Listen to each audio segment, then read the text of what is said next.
This video is sponsored by NordVPN. NordVPN is the leading virtual private network that protects your online identity, whether you're at an airport, coffee shop, or anywhere. We'll talk more about NordVPN at the end of the video, but for now, let's get on with how to be authentic from the philosophy of Friedrich Nietzsche. Nietzsche says, "No price is too high to pay for the privilege of owning yourself." Friedrich Nietzsche was a German philosopher, cultural critic, composer, poet, and philologist, and is considered as one of the greatest and most unusual thinkers of all time. He was one of the precursors of existentialism. Existentialism is more a cultural movement rather than a philosophical one, which considers that freedom is at the core of human existence. All human values should be based on it, and, moreover, existentialism affirms the categorical moral imperative of authenticity. In line with the theory of existentialism, Nietzsche talked about the importance of having an authentic life. In existentialism, authenticity is the degree to which a person's actions are in line with their beliefs and desires, despite the pressure from society to behave in one way or another. Nietzsche emphasized having the courage to be authentic and to fight against the tyranny of popular beliefs. He wrote several books, including Thus Spoke Zarathustra, Beyond Good and Evil, The Birth of Tragedy, and The Twilight of the Idols. His teachings have shaped the lives of many people, from psychologists to poets, dancers to social revolutionaries. So, to understand how his ideas can help you in your life, here are 7 ways we can learn to be authentic from the philosophy of Friedrich Nietzsche. Number 1. Accept yourself as a totality. In the words of Nietzsche, it is a myth to believe that we'll find our authentic self after we've left behind or forgotten one thing or another. To make ourselves, to shape a form from various elements, that is the task of a sculptor, of a productive human being. One of the recurrent themes in the philosophy of Nietzsche is the idea of becoming who we are. By this process, we do not build our character by trying to copy role models as per society's standards in the attempt to become perfect, but rather we take everything into account, all the parts of ourselves, the good and the bad. We sculpt ourselves into something that we choose, using all sides of our personality, ignoring none. This process requires a deep acceptance of any negative traits of ourselves. We need to stop judging our characteristics, no matter how ugly they are. We have to find strength in weakness, beauty in the ugly. There is a saying that the secret of success is to make strengths out of our weaknesses. And this saying can be considered in line with Nietzschean philosophy. For example, consider that you're not good at confronting others, defending your rights, or verbally expressing your rejection of something. Let's say your neighbor has the habit of parking his car in front of your house, blocking your entrance. Instead of feeling sorry for yourself that you don't have the courage to confront your neighbor and trying to ignore the subject, pretending that it doesn't bother you, or worse, forcing yourself to confront the neighbor and thereby putting yourself in an even bigger stress, you should start accepting this trait of your personality and make it a strength. Instead of saying, "I'm not good at confrontation," try saying, "I'm good at avoiding confrontation." In this way, you remain authentic to yourself. You accept the traits of your personality even when they're not desirable. You should find ways to solve your problems and remain authentic to yourself at the same time. You can write a very polite letter to your neighbor and put it in his mailbox. In this letter, you can write that you're sorry for disturbing him with your request, but you have difficulty entering and exiting your house because of his car, and that you can offer him your help to finding a better parking solution. This way, you remain authentic to yourself, and you'll have created an opportunity to solve your problem by solving his problem. Number 2. Follow your own path. According to Nietzsche, there is one path in the world that none can walk but you. Where does it lead? Don't ask, walk. Nietzsche believed that embracing difficulties is essential in having a fulfilling life, and although the journey to self-discovery is one of the most difficult ones, it's also the most rewarding. Although this journey is very difficult, we need to have the courage to take it and stop second-guessing. Nietzsche said that we have an inner voice that we should listen to, a voice that guides us on this journey, and that we have a duty to become who we are. There is nobody else who can help us walk this path. It is only this inner voice we should follow, and we need to stop questioning it. Most people don't have concrete goals in life. They imitate what others do, like finding a good job, marrying someone, having children, buying a house, buying a car, and so on. To live an authentic life, it's important to make a habit of listening to your inner voice, no matter how big the contradiction between the path you're currently following and the direction the inner voice is pointing. For example, if you're a construction engineer, but you know inside yourself that you have great potential to develop your artistic skills in painting, you should start listening to this inner voice more. You might start by buying the necessary materials and spending an hour or two practicing every day. Follow videos or take a class in painting, try to get them displayed in local exhibitions, sell prints online, and so on. Do everything possible to follow your inner voice when it tries to tell you what your true calling is in life. Number 3. Accept that you're different. To quote Nietzsche, "And those who were seen dancing were thought to be insane by those who could not hear the music." Nietzsche believed that there is no right way to live your life, that everything which is authentic is beyond good and evil, that we do not have an objective right to judge other people's actions as good or bad. Other people can be quite different from ourselves, but even if we cannot hear their music, we should not judge them. We don't have any objective right to judge people for who they are, whether that's a different sexual orientation, unusual fashion sense, annoying habits, or different political opinion. Just because we don't understand these orientations and behaviors, we don't have the right to declare them bad or wrong. Equally, if we are the ones who are very different from others, we should ignore what others think of us. They have no right to call us whatever they like, just because they don't understand us. To live an authentic life, we need to live free from the judgments of others, and in doing so, let others live freely as well. Nietzsche didn't have a glorious life. He was rarely praised for his philosophical work during his lifetime. He never sought money and fame. He chose to be authentic and write in an honest way, in line with his true philosophy. While Nietzsche focused on authenticity, he could see others desperately running for trophies and plaudits, their main goal in life to shine in front of others and assert their superiority. One example Nietzsche experienced during his life was his good friend and famous composer, Richard Wagner. They met frequently. Nietzsche admired the musical geniality of Wagner, and Wagner admired the intelligence and artistic skills of Nietzsche.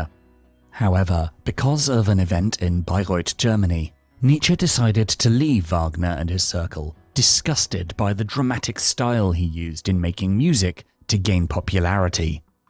Nietzsche considered that Wagner started to compose music for the masses to make an impression on them, leading him towards higher peaks of success because of that inauthentic way of composing music. Nietzsche expressed his disgust towards the kind of people who seek praise at the expense of authenticity. Such people, as Richard Wagner, are not following their own path. They're following somebody else's path. In Wagner's case, the masses. Following what is popular is living against yourself, especially when there's a big difference between who you really are and society's standards. If you're homosexual, for example, and you're raised in a deeply religious family who rejects this, you need to try to stop caring about what they think of you. They simply cannot hear your music. They cannot understand you. And so, to be authentic to yourself, You need to choose you over them. There's no point trying to fit in with a group which doesn't understand you. You must accept that you're different, and you shouldn't worry what those people say about you. Number 4.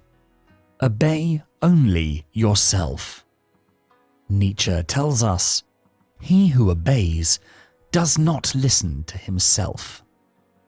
In Nietzsche's view, we need to become our own masters, to have enough willpower to overcome temptations, urges, obsessions, because otherwise we will be commanded. Nietzsche considered that there are 2 fundamental types of morality: master morality and slave morality. Master morality values pride and power, and slave morality values kindness, empathy, and sympathy. Although slave morality seems to be a more humanistic one and more embraced nowadays, Nietzsche warned that this kind of morality can make us obey other people more easily, will make us forget our own aspirations, and will prevent us from acting in an authentic way. If we become too empathetic towards others, there's the danger that we'll meet those who will take advantage of that empathy. Therefore, for the sake of our own psychological health, it's better to balance empathy with self-confidence and self-respect. For example, if somebody close to you, a spouse or sibling, is taking advantage of your good nature and coercing you to do things you wouldn't normally do, such as giving up some of your hobbies to help them in some business venture, or driving them to the airport instead of going to an important meeting for your career, and so on, you need to have the courage to tell them no. If you obey others, no matter how close to you they are, it means you don't nourish yourself enough. You don't listen to your needs and desires, and you will end up living a life without authenticity, controlled by the interests of others. Number 5. Do not be ashamed. Nietzsche asks us, what is the seal of liberation? Not to be ashamed in front of oneself. For Nietzsche, feeling shame is like saying no to life. Someone who is ashamed of himself will not take the risk to do anything bold for fear of further embarrassment. People who are prone to shame are easily controlled, as the shamers will take advantage to keep the shamed in their place. Nietzsche considered that religion makes people feel ashamed of themselves on purpose. Shame that goes beyond outward actions, down to one's very thoughts, using so-called sins to control their followers. Nietzsche considered this way of thinking to be inhumane, as when you no longer feel ashamed of yourself, it means you accept your entire being. You're living authentically and free. For example, imagine you're a financial accountant in a company, and you made a huge mistake, losing your company tens of thousands of dollars, and your boss shamed you in front of everybody. Of course you feel terrible at first, but you shouldn't give up your struggle to always improve, day by day, expanding your skill set and trying to win back the confidence of other people in you. To do so, you need to first accept that you made a bad call and take steps to mitigate any chance of you repeating that mistake in future. But more importantly, don't take the criticism your boss gave you personally. There's no reason to feel ashamed. All humans make mistakes. This mistake doesn't represent you as long as you continue improving yourself and learning from it. Number 6. Forgive yourself. Nietzsche teaches us to forgive yourself, your own self. You have it in your power to merge everything you've lived through, false starts, errors, delusions, passions, your loves and hopes, into your goal, with nothing left over. Although forgiveness seems to be a Christian concept, for Nietzsche, the self-proclaimed Antichrist, forgiveness is important too, especially forgiving oneself. Our life principles and attitudes will change in time, and it's important to be kind to the younger versions of ourselves. We all make mistakes, and even if we make big mistakes in the past, we need to understand that we didn't know at the time what we know today. Sometimes we'll need to become harsh with ideas and systems that we once loved in the past, like Nietzsche did with Christianity. He was a student of theology before being a student of philology, but he was able to forgive his younger self because he didn't know what his older self knew about the roots of Christianity. He was just fascinated by its shiny surface. We should forgive ourselves for the mistakes we've made in the past, and this forgiveness starts with learning to be honest with ourselves, to recognize the journey we've followed, how we've transformed, and what we've learned along the way. For example, if you used to cheat on your partners in previous relationships, but now know in your heart that you've truly changed, you've learned to respect people, and you're trying to build a life with someone special to you, you should forgive yourself for past mistakes. Maybe you weren't mature enough at the time. You did what you saw those around you and in the media doing. You chose temporary gratification over honoring the commitment you made by agreeing to enter into a relationship in the first place.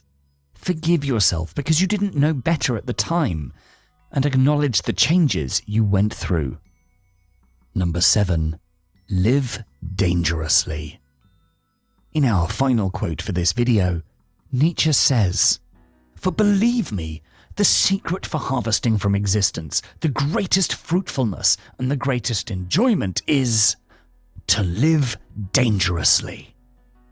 Although Nietzsche's life was not particularly dangerous, it involved certain risks. He put his career in jeopardy by leaving the University of Basel, where he had a respectable position of professor. He then started to write books attacking Christianity, although he came from a very Christian family. His father was a priest. And he also distanced himself from past friends like Richard Wagner when he could no longer like his ideas and music. Nietzsche understood very well that in order to remain authentic, he had to follow a dangerous path with an insecure income and few relationships. He emphasized the importance of not getting stuck into a pattern, into a job position, no matter how respectable it is. He understood it's important to experiment with life in order to find what works for you. It does not matter how many people will be beside you in the end. What matters is to be yourself, to be authentic, and to never abandon who you are. To implement this teaching in our life, we need to stop trying to fit into social groups to gain advantages. If we don't, then we won't live an authentic life. We'll always copy somebody else and adopt ideas and concepts which we might not even agree with at a deep level. For example, if you're part of a political party and the leader does something you consider wrong, you should leave said party, even if you lose all the financial and political privileges associated with it. The principles you value are a part of yourself. The principles you value are a part of your true nature, and you shouldn't abandon who you are just to stay in line with the people around you. It's worthy to risk your income and position to preserve the authenticity of who you are. As we said at the beginning, this video has been brought to you by NordVPN. Each time you access a website, you start by connecting to your internet service provider, and they redirect you to any websites that you wish to visit, which means that they can see and log everything you do online.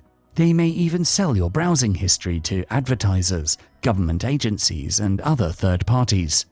This risk of your information getting out only increases once you log on to any public hotspot, either in hotels, cafes, or at airports, since anyone with basic hacking skills could access your sensitive information such as your passwords, banking details, credit card numbers, and any other private details every time you put them online. And here's where NordVPN comes into play. NordVPN hides your IP address and encrypts all the data you send or receive by tunneling your internet traffic through a specially configured remote server.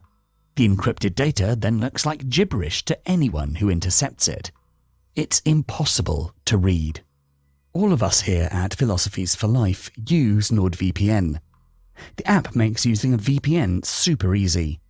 Nord has over 5,200 superfast servers in 59 countries. This means you can watch whatever you want, regardless of your region. You can save your favorite servers, and depending on your usability, you can have up to 6 simultaneous connections. At just $3.56 a month, this is the chance to get a 2-year deal. Click on the link below in the description and use our promo code to get a 2-year plan, plus a bonus gift with a huge discount. Click on the link in the description below to protect your online identity today. If you enjoyed this video, please make sure to check out our full Philosophies for Life playlist. And for more videos to help you find success and happiness using ancient philosophical wisdom, don't forget to subscribe. Thanks so much for watching.